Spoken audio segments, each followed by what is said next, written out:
السلام علیکم ورحمۃ اللہ وبرکاتہ۔ میرا نام ہے عابد علی اور میں اپنے چینل علامہ عابد علی اشرفی سے آپ سے مخاطب ہوں۔ امید کرتا ہوں کہ آپ خیریت سے ہوں گے اور دعا کرتا ہوں کہ اللہ پاک آپ کو سلامت رکھے۔ کیا آپ جانتے ہیں کہ شیطان نے رسول اللہ صلی اللہ علیہ وآلہ وسلم سے کئی بار ملاقات کی اور مختلف مواقع پر گفتگو بھی کی؟ تو یہ ملاقاتیں کب اور کیسے ہوئیں؟ شیطان نے نبی کریم صلی اللہ علیہ وآلہ وسلم سے کیا باتیں کی اور ان وہ مکالمات میں ہمارے لیے کیا سبق اور عبرت ہے؟ تو آج کی ویڈیو میں ہم قرآن اور حدیث کی روشنی میں ان ملاقات کی تفصیل پیش کریں گے تاکہ ہم شیطان کے ہتھ کنڈوں کو پہچان سکیں اور اپنی زندگی میں ان سے بچ سکیں۔ تو ویڈیو کو آخر تک ضرور دیکھیں اور اگر چینل پر نئے ہیں تو سبسکرائب لازمی کریں۔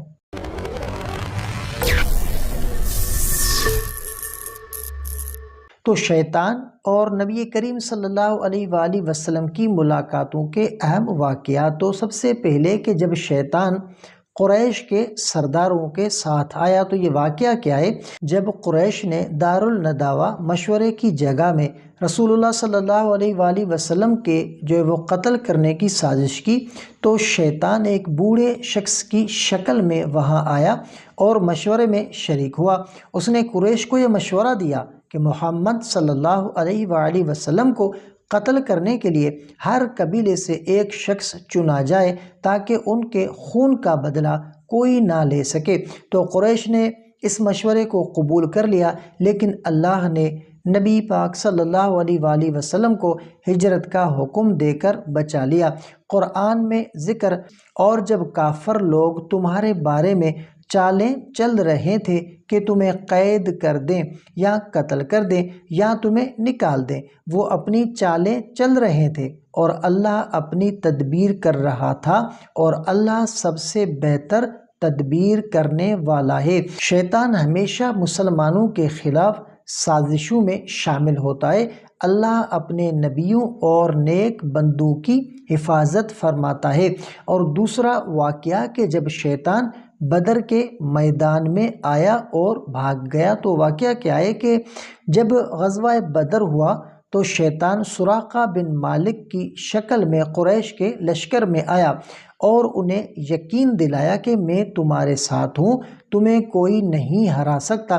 لیکن جب فرشتے آسمان سے اترے اور مسلمانوں کو مدد ملی تو شیطان ڈر کر بھاگ گیا اور کہنے لگا میں تم سے بری ہوں، میں وہ دیکھ رہا ہوں جو تم نہیں دیکھ سکتے۔ قرآن میں ذکر سورۃ الانفال آیت نمبر 48۔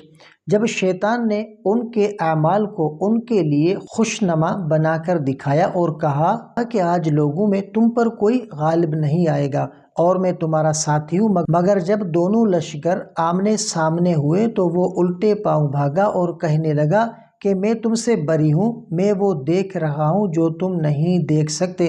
تو شیطان ہمیشہ دھوکہ دیتا ہے، وہ انسان کو وہ برائی پر اکساتا ہے اور پھر مشکل وقت میں چھوڑ کر بھاگ جاتا ہے۔ تو ایمان والے جب اللہ پر بھروسہ کرتے ہیں تو اللہ ان کی مدد کرتا ہے۔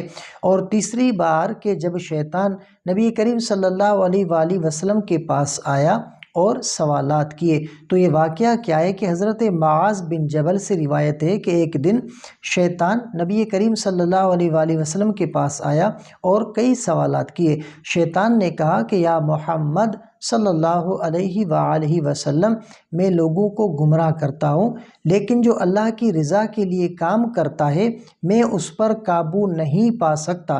شیطان نے بتایا کہ جو بندہ صدقہ دیتا ہے، ذکر کرتا ہے اور توبہ کرتا ہے میں اس سے دور ہو جاتا ہوں۔ اور شیطان نے کہا کہ جو شخص نماز میں خشوع اور خضوع اختیار کرتا ہے تو میں اس پر اثر نہیں کر سکتا۔ تو شیطان خود اقرار کرتا ہے کہ ذکر الہی، نماز، صدقہ اور استغفار کرنے والے لوگ اس کے جال سے بچ جاتے ہیں۔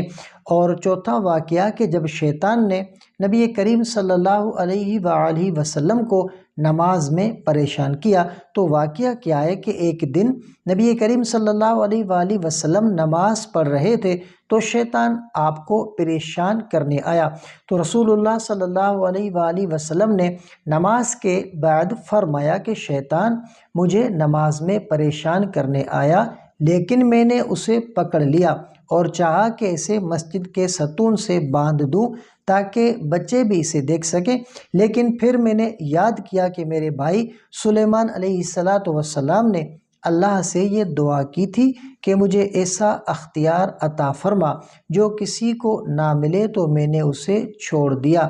تو شیطان خاص طور پر نماز میں وسوسے ڈالتا ہے، اس لیے نماز میں دھیان لگانا ضروری ہے۔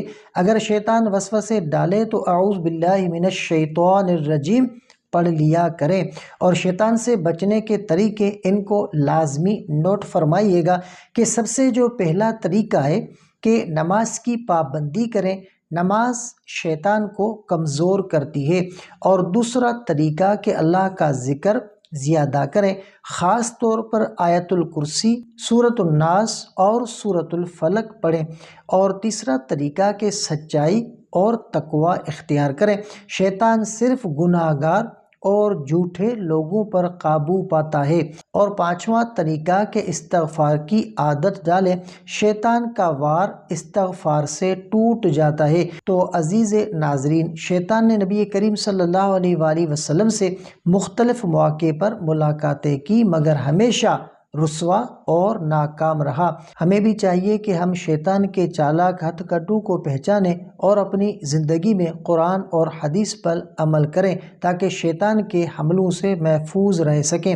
اگر آپ کو یہ ویڈیو پسند آئی ہو تو ویڈیو کو لائک کریں اور چینل کو لازمی سبسکرائب کریں۔ جزاک اللہ خیرہ۔ السلام علیکم ورحمۃ اللہ وبرکاتہ۔